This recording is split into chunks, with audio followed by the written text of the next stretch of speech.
Please welcome your panelists for Emerging Markets Outlook, moderated by the Chairman of International Capital Strategies, Douglas Rediker. Thank you. Good morning, everyone. I want to start by highlighting how in vogue emerging markets are these days. And emerging markets professionals really need to be comfortable with the concept of political risk, which is increasingly relevant for investment decisions in countries many previously considered beyond the scope of traditional emerging market style analysis. Those who spent their careers in emerging markets are used to dealing with selective or arbitrary application of the law, legal uncertainty, opacity, hidden agendas, conspiracies, autocracies, nepotism, favoritism, conflicts of interest, self-dealing, and political motivations that often overwhelm more straightforward quantitative economic or business considerations. One perceived difference between developed markets investors and emerging markets investors has traditionally been that emerging market investors have long understood that qualitative political inputs are important and sometimes surprisingly determinative of outcomes. We now live in a world in which the President of the United States can move global markets with a tweet. So it should be clear that political risk and considerations is no longer limited to emerging markets. When it comes to political risk, we might all be well advised to put on our political economy hats emblazoned with the words, "We are all emerging markets now." With that, we have a wide range of emerging markets expertise on this panel this morning, and hopefully we'll take away lessons and perspectives that'll help us navigate not only some countries and emerging markets themselves, but maybe some broader lessons about the need to look beyond pure quantitative and economic thinking about the world in general. It's not just that developed markets like the US have taken on some characteristics of emerging markets. It is also equally true that emerging markets have become more attractive in their own right. From roughly the time of the financial crisis 10 years ago, emerging market investing has taken on a different role on the global investment landscape. As the perceived safety and credibility of developed markets tumbled, diversification strategies became increasingly popular. The development of new investment instruments, including ETFs, allowed investors in the US and elsewhere to gain easy and instant exposure and liquidity to emerging markets and frontier markets that were previously seen as too risky, difficult, and exotic to invest in. Now, 10 years later, what has been the experience of investing in emerging markets? And where are things likely to go from here? So if we're all emerging markets now, and those markets are trading at roughly half the valuations of the US and Japan, admittedly, Europe still lags a bit on this metric, should everyone jump on the emerging market bandwagon now? What could possibly go wrong? So here's our extraordinary and diverse panel to discuss. I'm not going to go through all of their bios. You have that in your program. We have Teresa Barger, co-founder and CEO of Cartica Management based in Washington, D.C., to my far right. Binay Chandgothia, the managing director and portfolio manager at Principal Portfolio Strategies, Principal Global Investors based in Hong Kong. Binod Chaudhary, the chairman of the CG Group, Global, based in Nepal. Penny Foley, Group Managing Director, Emerging Markets at TCW, based here in California. And Francisco González, the CEO of Bancomext from Mexico. So with that, I want to start, and we're going to do this discussion style. I was at another panel yesterday where the moderator just basically threw the questions to the audience. I'm going to try and create a discussion up here, but if there are interesting questions, I'm sure your questions will all be interesting. Although the lights are bright and it's hard to see out there, wave your hands, and I hope that we have some mics so that we can take relevant questions from the audience as and when you find it of interest to sort of interject. So Penny, I wanted to start with you. TCW, big asset manager, you've been managing emerging market money for some time. Why don't you start by just giving an overview of where you see emerging markets in the past, where you see them going in the future, and what's your basic methodology for considering an investment in emerging markets? Sure. Well, we focus, or my group focuses largely on fixed income, so that'll be my perspective. I've been doing this since before these were called emerging markets. They were called less developed countries. And so things have changed dramatically. If you look at the JP Morgan MB, so the bond index, it's gone from 10% investment grade in the 90s to today over 50% investment grade. Significant change in credit quality. It's also grown. from about 38 countries in 2008. Today it's 67 countries. So the notion of frontier investing in the equity business, where the MSCI is, I don't know, 22, 23, 24 countries versus the 67, we actually include a lot of those frontier countries. And that's the way we look at sovereign risk. Our view is a top-down view. That's really the key element. And what you're trying to find are those countries or companies that are going through a significant change. From a country perspective, it tends to be driven by political change, by a change in global economic drivers, by a change in trade dynamics. And what you want to do is try to capture those turning points, get in front of them, and ride them through the development process. And so we have a very strong sovereign research team, and we focus on a broad range of metrics. But the key is to try to determine what is going to create change in that environment. Today, EM is in certainly not the Goldilocks environment of 2017, but still in a pretty sound place. You've got synchronous global growth and a pretty robust growth environment. And emerging markets growth relative to developed markets growth, that rate is widening, and that's typically been an important pull factor for foreign direct investment and for equities. You also have very high real rates and a significant improvement in current account balances. So the vulnerability of the asset class to a withdrawal of funds from the developed world is down significantly from 2013. Inflation is relatively low. And it's unlikely to reverse significantly, because a lot of these economies are still have negative output gaps. The U.S. is arguably in late cycle, and that was, we started out in 2009, have been growing slowly but steadily for the last decade. In the case of EM, they popped off the bottom and then were hit by the Euro crisis in 2011, the taper tantrum, and the repricing of oil. And so there was a period from 2012 to 2015 where you had a lot of structural reform, a significant repricing of currencies.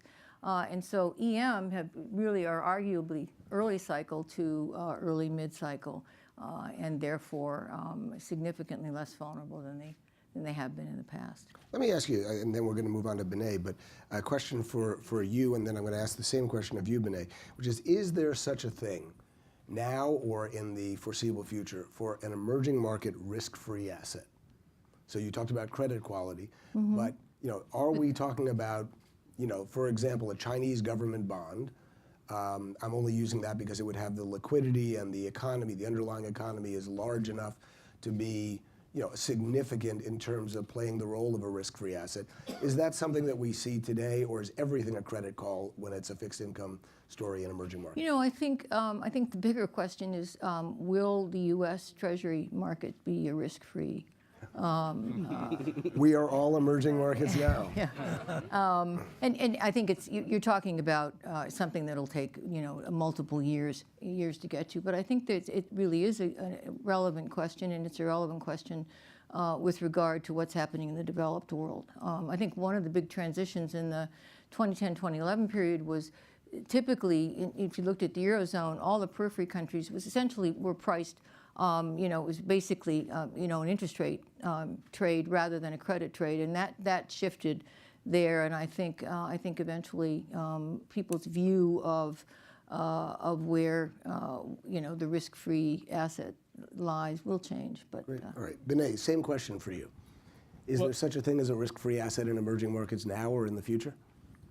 Well, it depends upon what asset class you're buying. In the sense you're buying local currency bonds or US dollar bonds. Now, if you look at US dollar bond returns, emerging markets, you have these episodes of defaults. You've had problems in Argentina and other places. But if you look at the composite emerging market returns from fixed income side, they've been very positive, about 300 basis points more than what you get in the developed market side. So you do have risk, there's no doubt about that. But if you buy local currency bonds, that risk manifests itself through currency weakness. In countries where policies are dominated by politicians and they don't have enough institutional independent frameworks. Take the case of what's going on in Turkey today. the cheapest currency by our metrics today, but of course we don't want to go in there because we understand the risks of what Erdogan is trying to achieve. It was pretty strange that he was welcomed with such open arms by Donald Trump when he visited the US. To your point about everybody is becoming emerging. Yeah. I think on the currency side is a very interesting question because you've had a significant repricing of currencies over the last 5 years, but also over the last 5 weeks. And the question is, where are we now in that cycle? And I think we're probably in a longer term dollar weakening period. Those tend to be quite long lived. And we're going through, but we've seen 3 counter trends to that long-term cyclical trend in EMFX falling substantially by between 5 and 7%. We're down about 5.5% in the last 4 or 5 weeks in terms of repricing of EMFX. So I think the currency story might be getting to be kind of interesting again, which speaks both for equities and local currency. Yeah, and also you need to look at how many emerging market countries have budget deficits exceeding 5% of GDP. Okay. Yep. So. Binay, I want to just pick up when we were talking in the pre-call on this. One of the things you wanted to discuss was the evolution of emerging markets over the decades you've been involved. So as a broad umbrella question, I'm going to open it up to you and just talk about, I started with my remarks saying over the past decade, there'd been a move into diversifying into EM. But over a longer term, where do you think these markets have come from, and where do you see them going? Yeah, so if you look at the broad macro picture, today in purchasing power parity terms, China and India have a GDP share which is 10% higher than US. They are way above Europe. And in the next 10 years, the share is going to rise further. China's GDP share is already above the US in purchasing power parity terms. So they're still emerging, by the way. The other thing you have to look at is the composition of the markets. So today, for example, MSCI China, the offshore listed vehicle, which gets you exposure to China, has 40% in technology, domestic. The US has 25%, Europe has just 11%. So as compared to the cyclicality, what we had like 15 years back, even markets like Brazil and all, they've lost cyclicality as an exposure to energy and materials quite significantly. They've become more consumption oriented. And that is the predominant theme for emerging markets over the next 10, 20 years. What moves stocks in the US, for example, an Apple or a Netflix? It's how well they are doing in emerging markets. And that is the consumption center. And that has big implications for not just stocks listed within emerging markets, but also for global stocks. And the third thing is the savings potential in emerging markets as institutionalized savings get invested into stock markets. I mean, we all I just did my CFA 2 years back, and we had the typical bond stock 60-40 allocation, right?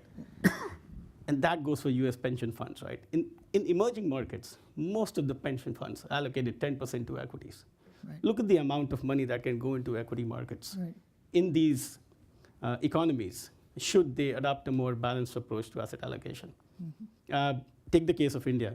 We had demonetization, and then we've had massive flows into mutual funds to invest into the capital markets. A massive change in the last 12 to 18 months. A market which was predominantly dominated by FII flows has become very domestic because the local investors are playing a much bigger part. So this is the third big change that has happened and will happen over the next 10 to 20 years. All right, Teresa, one of the things that your fund emphasizes is activist investing. So we've gone from fixed income to a broad multi-asset class.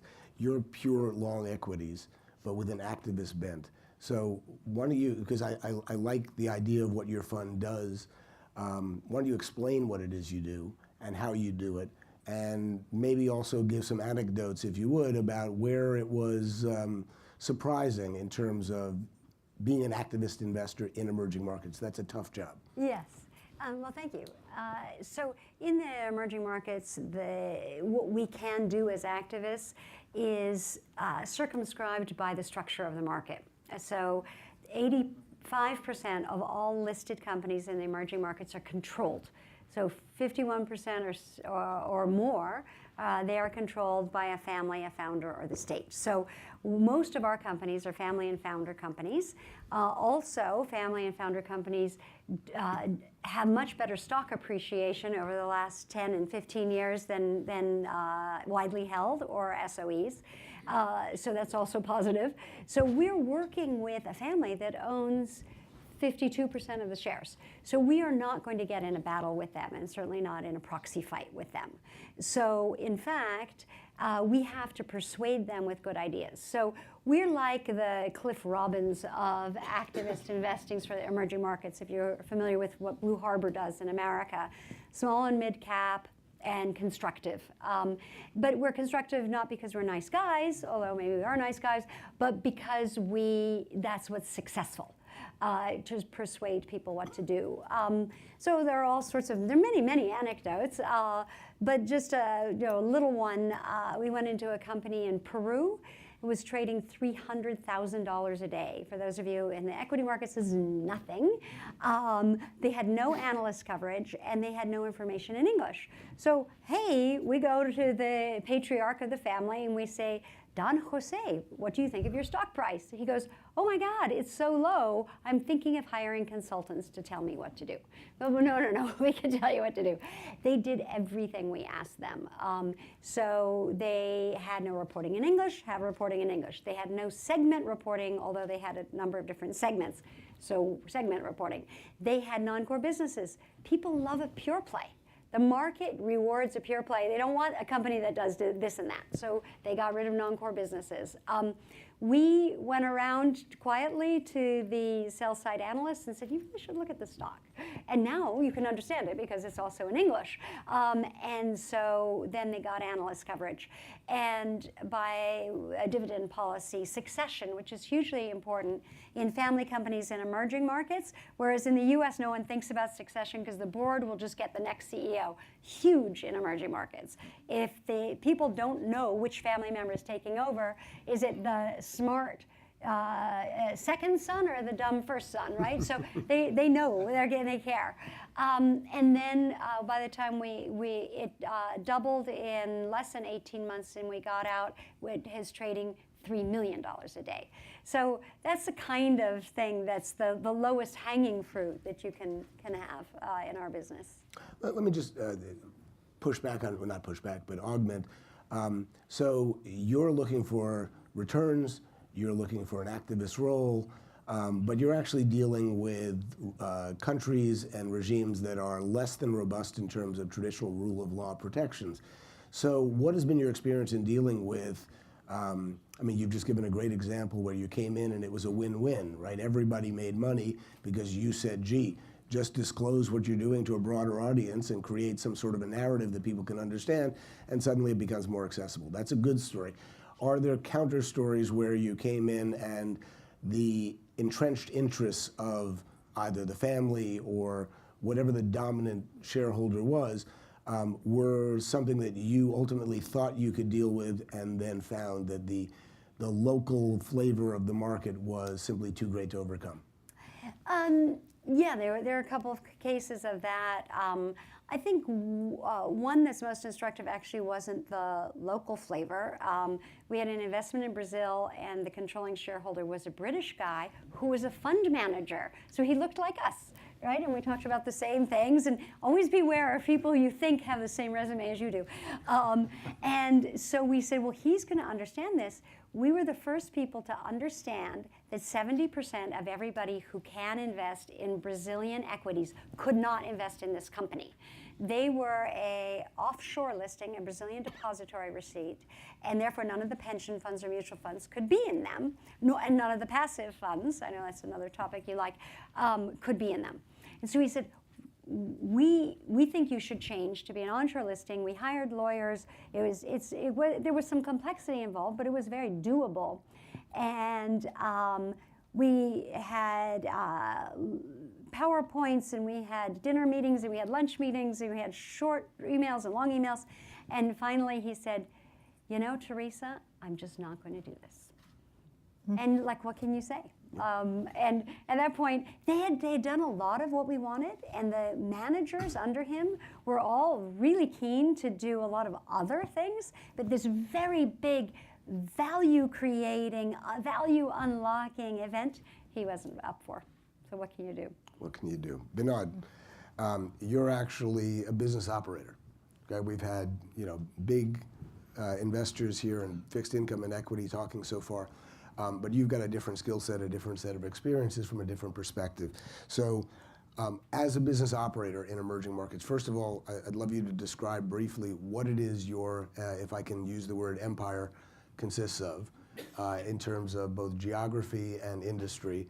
And then when you're sitting with investors, equity, debt, US-based, Hong Kong-based, or otherwise, what is the perception? Is it that it is a necessary evil to have to deal with these investors that are seeking greater liquidity and transparency, or is it, yeah, this is the way business works all around the world? We are a Nepal-based origin company, started 140 years ago. Now we operate in more than 30 countries worldwide. Still a greater focus in ASEAN, South Asia, Middle East, a little bit Africa, and now growing into Central Asia and Balkan. It's a completely different, I would say, way of looking at things.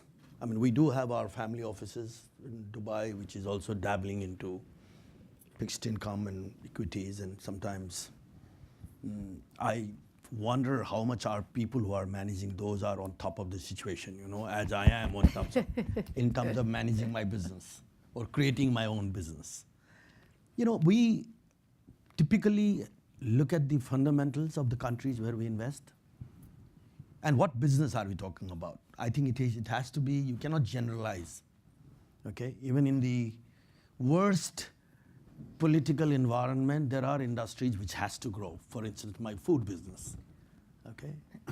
No matter what happens, when Nepal was 12 years in the midst of Maoist armed struggle, both the army as well as the Maoist guerrillas used to consume my noodles. They're on record, So my point is, it's a young population which is driving the demand. Today's world is highly connected. I don't think there is any difference between somebody being in Colombo or in Kathmandu or here in LA in terms of communication, in terms of access to information. Okay? I think all these countries are changing their ways of doing business. Huge amount of disruptions are taking place. That has created a new stream of opportunities. If you talk of the unpredictability, I think we all seem to agree that the level of unpredictability is probably today greater in the West than anywhere else. We've seen the bond value deteriorate 5%. In the last 1 week. What are we talking about? The bigger economies are beginning to talk about protecting their markets. Okay, so I would like to say that still the emerging markets will continue to grow when it comes to growing the different verticals of the businesses. There will be business to be done, but the problem I see, for instance, in some of the businesses that we do in Middle East, okay, there is a mismatch of alignment of capital that is available with the perceived risk in the minds of the people who control them. Okay, we see opportunities everywhere. We see opportunities in Sri Lanka. We see opportunities even in Central Asia or even in Dubai. Okay, that's, I think, something which we all need to find a solution to. That's it. Okay, so I just want to pick up on the last point you made, which is this mismatch of the perceived risk. And I just want to drill down on that. So is that basically because you've got a bunch of absentee, distant, passive fund managers who are allocated a certain pool of capital they don't really understand the markets. They read some sell-side research and they think, oh, this is risky. I don't know what country X is. Whereas if you are local and you get it, that perceived risk is, you know, fundamentally different, which would be an arbitrage opportunity. Or is it that there's a different standard for risk? And what I mean by that is that if you go to a U.S.-centric, I'll raise the dirty word, the Foreign Corrupt Practices Act sort of risk, where business practices on the ground are simply inconsistent with the local vanilla style investing that people are comfortable with. So they say, oh, that's strange, and it has, you know, it smells different, it tastes different, and I'm putting myself in a position where I might be opening myself up for some allegation that this company, I don't understand it, this country, I don't really understand it, so I'm gonna say the risk is high, the cost for my investing is higher, I'm gonna pull back. Is there a mismatch of perception of risk, or is it just that the legal and political frameworks are in fact not consistent? I think fundamentally it's a problem of the attitude and desire to live in your comfort zone.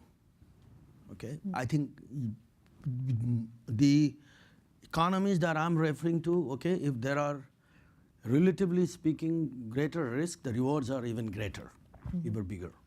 I think that's what mitigates. And that's, and there are excellent examples that you will find that if you structured it that properly with the right kind of people who are driving it, because as I started right in the beginning by saying that we are in much better control of the situation, including the political risk. Okay, in emerging markets, often politics is not very stable. I mean, we all know. Okay, I mean, and the swing from We're completely politics unfamiliar with that. Yeah, right. Okay, the swing of the political leadership from one end to other can be absolutely extreme, although it's also beginning to happen in the West now.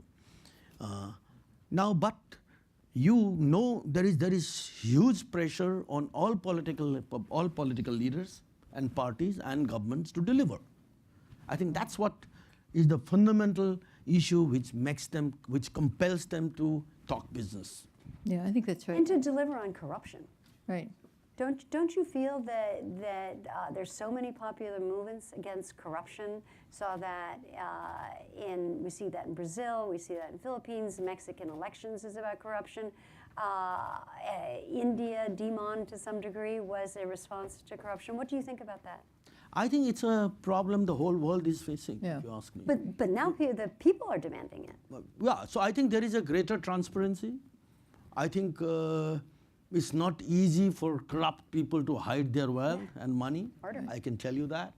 Okay, that's also building a huge pressure. Okay, that's the best thing that happened was the KYC and the requirements. I feel, I mean, we work in countries which can be, we've worked for decades in countries which can be which rank pretty high in the list of Right. the Transparency International's risk in terms of corruption. We find that things are changing. And I think Like today in India, let's take the case of India, okay, or Bangladesh for that matter, okay, or even Sri Lanka. Okay? I don't want to talk about Nepal, I may be biased. But in all these countries, I think the leadership means business. They don't know how long they'll last, okay? But as long as they're there, they know that they'll have to prove the delivery is going to be instrumental in making them win the next election. All right, let me just pick and move over to Francisco. Francisco, a lot of points that have been made so far, and I'm going to ask you to sort of comment on them. But political risk, clearly, although as I said in the pre-speaker thing, I wasn't going to harass you about the upcoming Mexican elections. You did say that you'd give some sense of what's at stake and what your sense is. So number one, Mexican political environment and electoral outcome. Number two, we touched briefly on, but haven't really honed in on the trade issues. I was going to ask Binod and the other people on the panel about the risks emanating from China in emerging markets, in shifting its economic model, and in any kind of China slowdown, what that means. But Mexico is sitting on the border of the US. It is a deeply intertwined economy with the US. And we've heard from fund managers, we've heard from operators, you're running a bank. So you're intermediating capital in a different way. So that's sort of a setup for a number of different issues: Mexican election, trade and supply chain issues, and the role of banks and the vulnerability or opportunities for banks in the current environment. Of course. Thank you, Doug. Thank you, everybody. First of all, let's start with trade. It's the easiest part. In the free trade agreement with the US and Canada, we have been moving along maybe in this past months, and it has been working.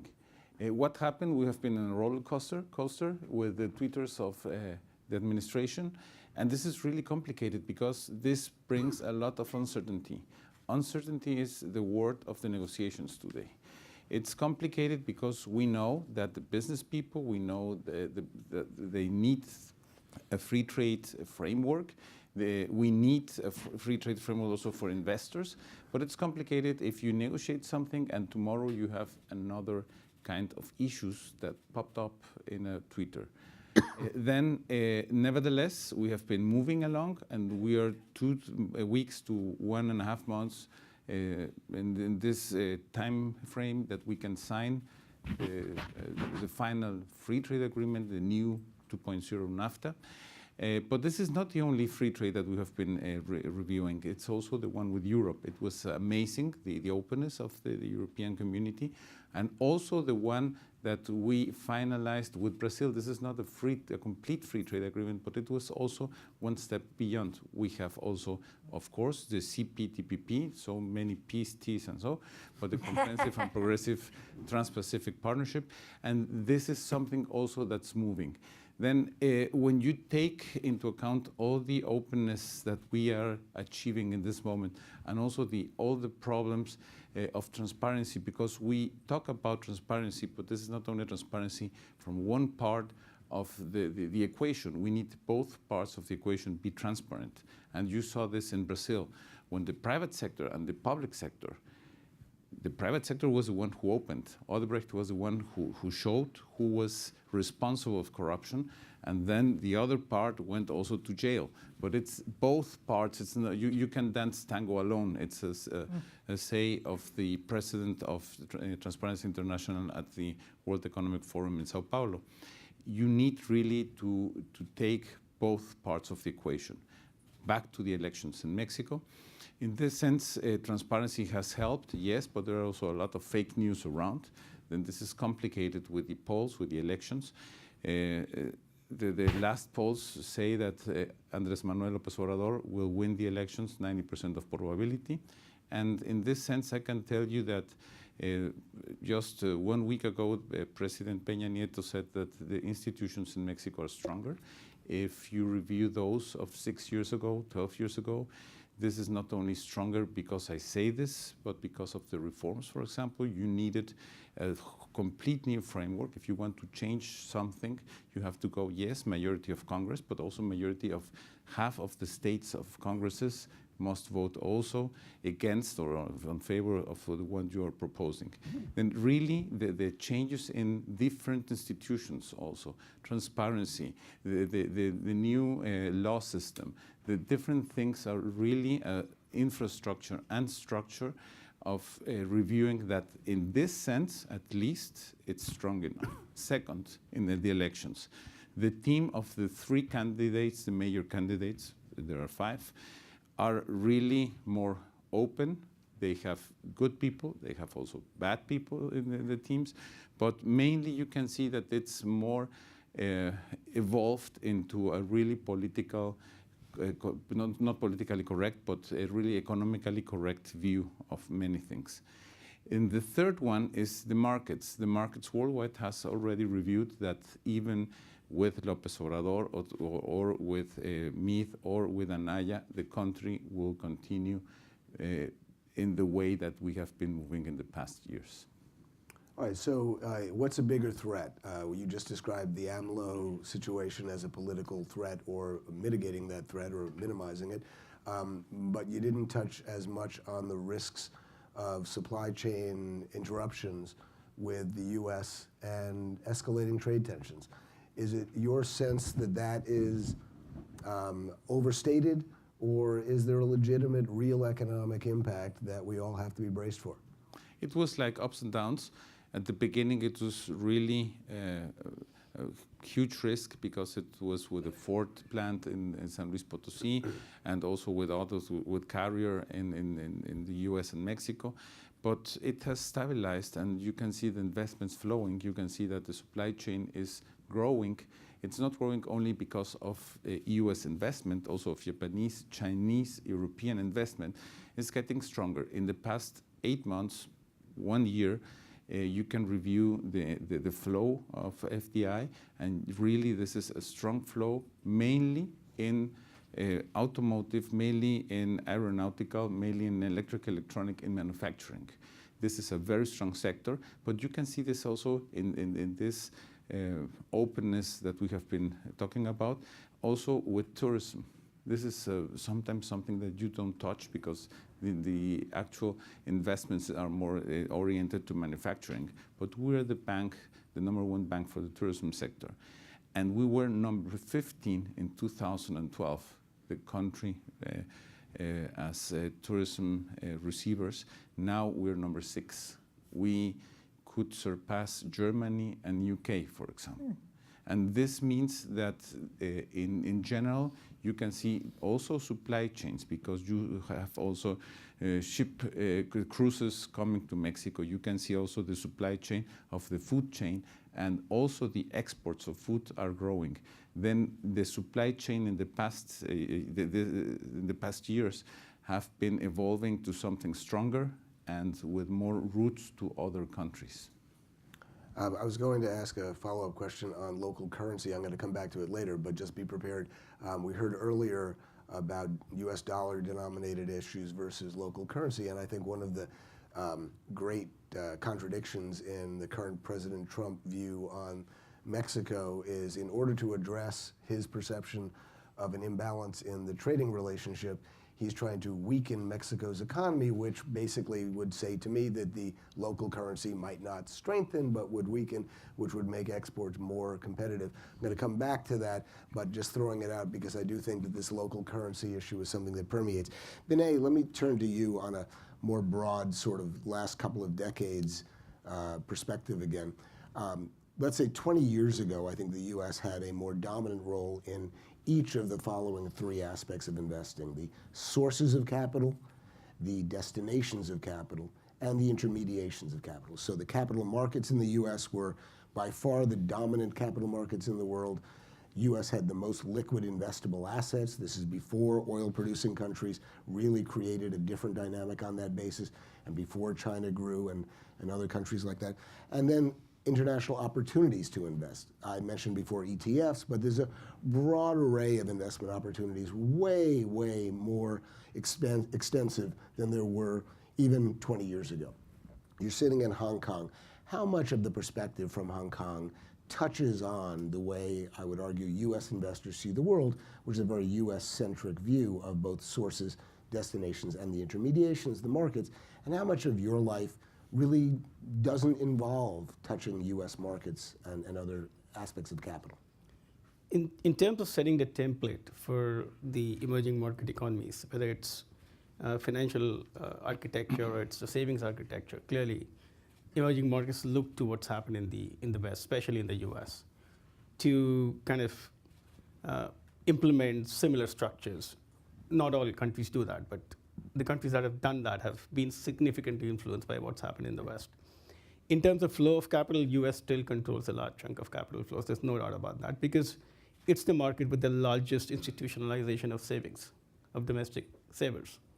And it is always an economy which promotes free enterprise, which promotes entrepreneurship.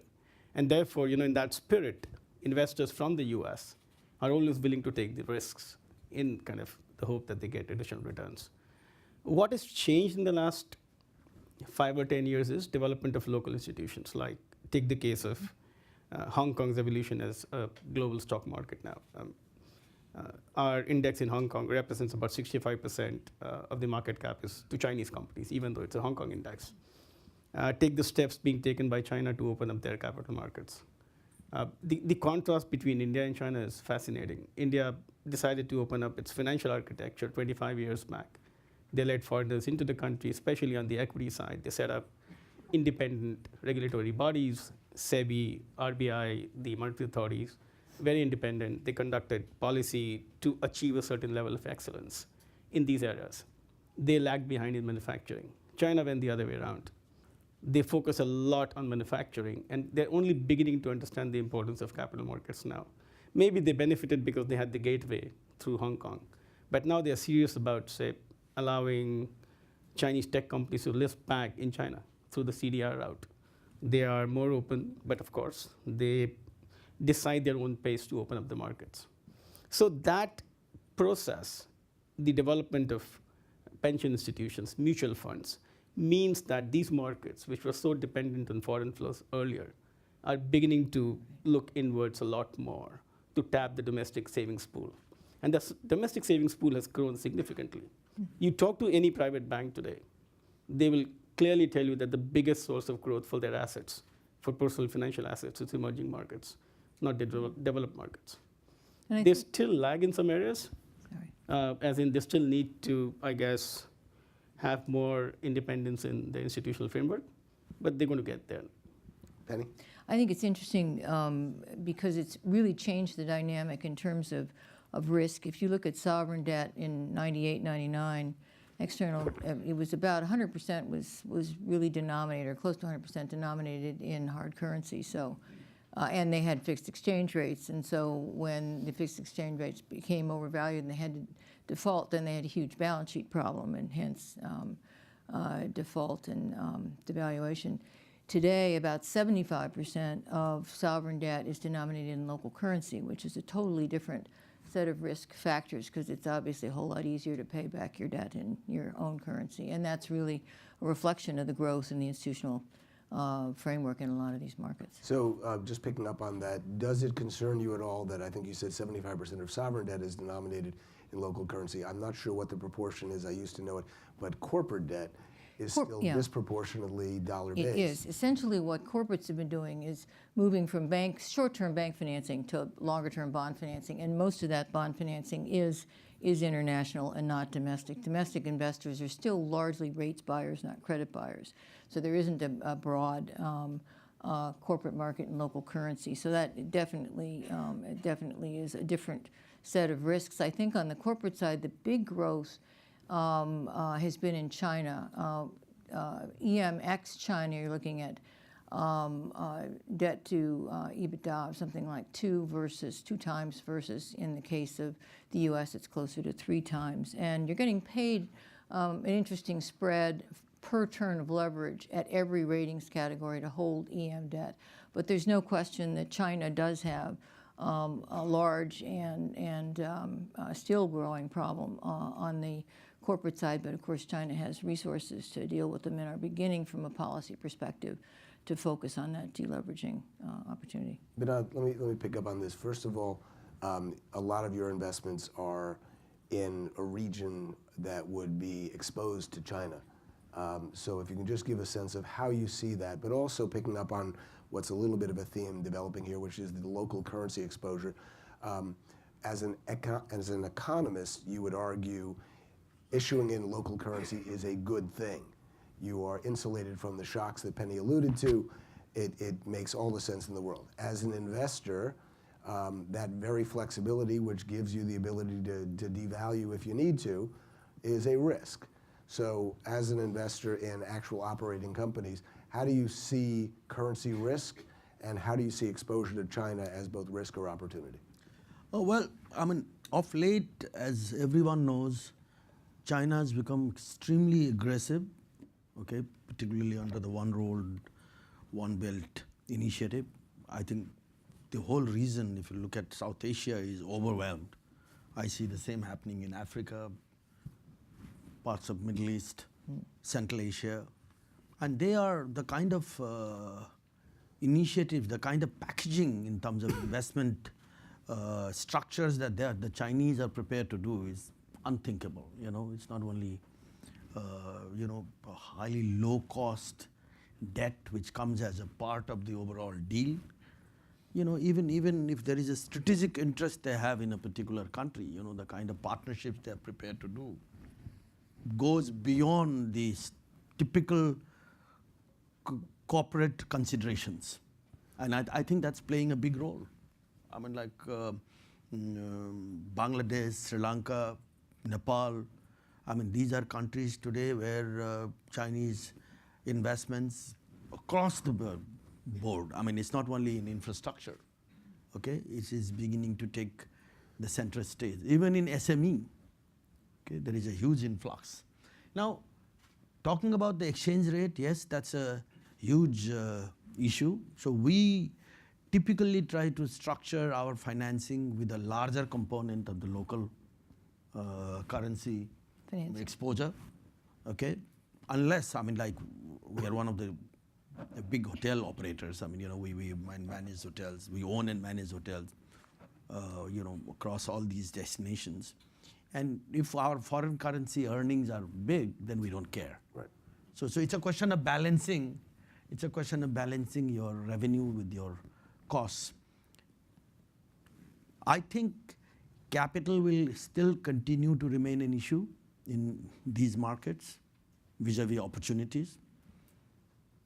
The mindset which I referred to earlier of institution of investing only in highly sort of structured instruments is not going to, that's where this mismatch exists. I think there will have to be, the world will have to be the investment arms will have to be more entrepreneurial. And I think there will be a huge dividend if they do that. That will be my message. Francisco, I want to pick up, and then Teresa, I'm going to come to you. Global liquidity. So you're in the banking business. Liquidity is a good thing. You've got a lot of cross-border flows of capital. A lot of emerging market sovereign issuance, a lot of emerging market non-sovereign issuance on projects, not just in Mexico, but around the world. Africa, certainly. Binod just referred to China's role here. But a lot of it is coming from non-bank, non-multilateral development bank, non-international financial institution sources. So as a banker, how do you see the provision of financing, the options available, not only in Mexico, but more broadly? There's traditional bank finance, there's bonds, there's sovereign bilateral. There's now a wide array of choices. If you are an emerging market banker, or if you're an emerging market operator, what's the landscape look like for financial opportunity? It's huge. There are so many opportunities now, but you have to move fast. If you talk about the changes in the financial world, many talk about the fintech. But as you said, it's really moving in many other senses and many other directions and levels. We think that it's important to have the best products, the best allocations in the different projects. We have to be careful about LCI issuers, obviously, but we have to move and take into account that there are different risks, that the projects have to be really well planned, well financed, and sometimes you don't work only with a new type of project, with a new type of financing. You have to work with a blend of those. I think that the best solution is blending the projects, the financing of projects, so you can have the traditional banking way of seeing things. You can invite funds. You can review this from other points of view. And in this sense, if you have a corporate governance of the projects, you can really have a success in financing those new projects. This is what I recommend. That's what we are doing at Bancomext. We are also dealing with different kinds of currencies. There was also a report of the US Treasury about the currency manipulation. Yep. And this was also interesting because Mexican peso was the best performer. It's not good news sometimes because it moves very freely and it's complicated. But you have also to take the other variables into this equation, into account, and to review that if you team up, it's, I think, also in fintech, collaboration in different aspects is a new word of the finance structuring, finance technologies, and so on. You mentioned before CPTPP. which is the TPP-11 ex-United States, which Mexico has been a central actor in. How has that affected the Mexican economy thus far, expectations moving forward? I mean, there is a sense that Mexico is, not by its own choice, but forced to expand its trade relationships because the U.S. is acting as it is. Is CPTPP already something that you see the benefits from? And if you could describe quickly what those benefits might be. Sure. Australia, auto parts. Australia is dismantling all the big auto plants, and the automotive industry in this area is moving to Thailand or to Mexico. Then this is the first benefit. If you review in the sense of textiles in Vietnam, we had a lack of development in this area. Now we are with problems, yes, but we are also taking the benefits of negotiating the CPTPP with Vietnam, because we can have some also points for the other agreements we have, for example, with Europe or even with NAFTA. Then actually the number one was the automotive, but also the raw materials. Remember that Australia exports coal, for example, to Mexico, and this brings very good prices for steel. And now you know that steel is precisely at the point of negotiations. And also, if you review, for example, the part of meat that comes from New Zealand or Australia, or milk, we, maybe you don't know this, but for example, the largest milk producer in North America is a Mexican company.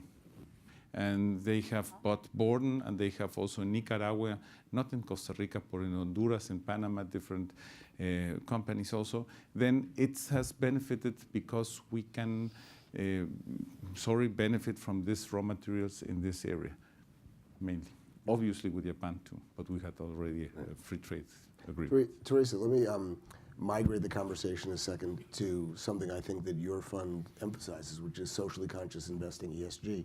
If you just want to walk through, there's always, maybe I'm exaggerating a little bit, a tension between growth and governance. How you assess that, and how the recipient companies that you invest in are either responsive or receptive to it themselves, or push back. Am I allowed to disagree with my moderator? You are not only allowed to disagree, it was part of the It's incumbent on me, yeah. So in the emerging markets for many years, really you didn't have enforcement of local food and safety laws, of local worker safety laws, child labor laws. And so we as financiers, having myself been in the emerging markets for I think 100 years now, since the Peloponnesian Wars. So we had to do that. We had to make sure that we weren't going to have a Chipotle moment in our companies in the emerging markets, that they weren't going to be tagged for spewing toxic water into a river, that they weren't going to be tagged for child labor. So on the environmental and on the social side, we had to really be the people governing that.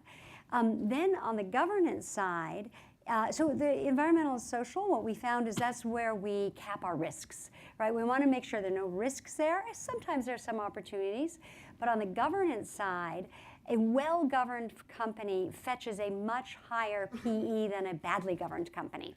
And so if we look at our own methodology we have for governance in emerging markets, and we look at the 5 areas of that, for us, the 2 areas where we can make the most money and re-rate a company and get higher growth is with better capital allocation. And you would be shocked. Our companies are great companies. They're not far off the risk scale. They have great management teams. They create great products, but they're pretty clueless about the capital markets. So a lot of times you'll see balance sheets with 50% cash. So they get a 35% return on equity, but then it's dragged down by the cash. If you simply use that cash well, or gave it back to shareholders or did a share buyback, your ROE can go to 55%. So this sounds very easy. Sometimes it's more complicated, but it is the low-hanging fruit, again, that you can find in the EMs, you can't find elsewhere. And the second area where we tend to get a re-rating of the stocks is in the internal controls.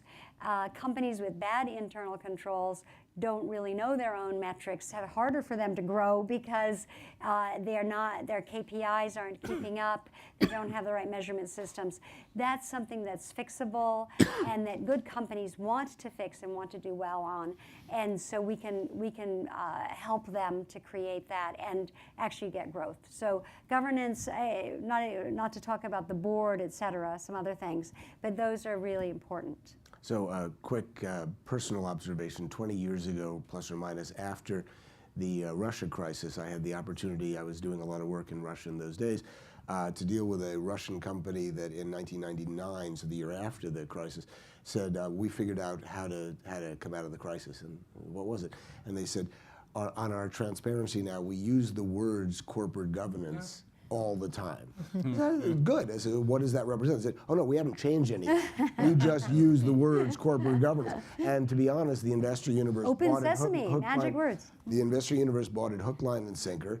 And actually, I saw PowerPoint presentations where the word governance was on every slide, and that company's stock was re-rated way ahead of everybody else. And you know, I won't talk about what happened. We had an Indian company come to visit us, and they said, first thing we want to say is we're fabulous on corporate governance. And I said, but wait a minute, what about your CEO who was just jailed? Can we talk about that? And so, Yeah, there's a little bit Something of that. similar happening with the crypto world last year. Yeah, you used the word. Yeah. Anyway, we're down to under a minute. I had promised the audience time for questions and I disappointed you all. If there's anybody with 20 seconds left that has a pressing question, then I'm happy to breach moderator's rules. And if not, then I'm going to ask each of the people on the panel to give 5 seconds, I'll go over by a minute, with final words. We tried to tie together both different asset classes, different regions of the world. Emerging markets is a big place. If you take my definition, it's basically the entire world right now. But starting on my left, Francisco, final words. Thank you. Emerging markets is everything now, as you said, and you have to take into consideration the growth of the yes, but also the dispersion of each market. It's complicated because you can't review only one market from the one line, as it usually did.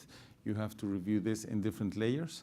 And there are emerging markets, very good emerging markets in some sectors, and very cautiously and risky emerging markets in other sectors. Penny. Well, for obvious reasons, I would say active management is important, but I think that from our perspective, as I talked about the fundamentals, I think also if you look at relative value in looking at the fixed income opportunity set, you're talking about, for our funds, you're talking about something on the order of 6.5 in our total return fund as a yield to maturity, and local currency, it's a little bit higher. And assume you just capture carry going forward, you're talking about somewhere in the area of 6%, give or take, on both sides, relative to a world in which 45% of the global opportunity set is offering you yields less than 2%, and 8 trillion is offering you yields of less than 0. So on a relative value basis, attractive, and the fundamentals continue to be pretty supportive. Binod. Much greater unpredictability, much more pressure, but same times,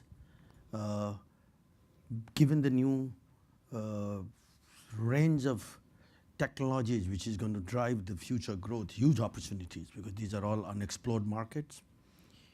Business to be done. Use first mover advantage. People need to wake up and come out of their comfort zones.